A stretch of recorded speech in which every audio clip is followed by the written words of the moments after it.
যা চিল্লা, যা যা। আমাকে এসে বলছিস কেন? দরজা খুলতে হবে?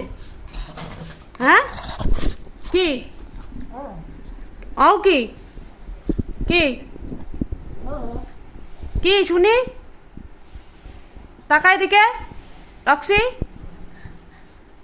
যা, বাইরে কে ডাকছে, যা যা। কেউ চিল্লালে একবার হয়তো বাইরেতে। হ্যাঁ হ্যাঁ যা, দেখ কে ডাকছে দেখ। হ্যাঁ যা, ওই যে লিও গেছে, তুই যা যা যা। আর দেখ লিও শুঁকছে। শুঁকে চলে এসছে। যা তুই যা, তুই যা যা। কোনো কুকুর একবার যদি বাইরে চিল্লেছে, দুজনার শুরু। অসভ্য কোথা করে একেবারে দুটোই।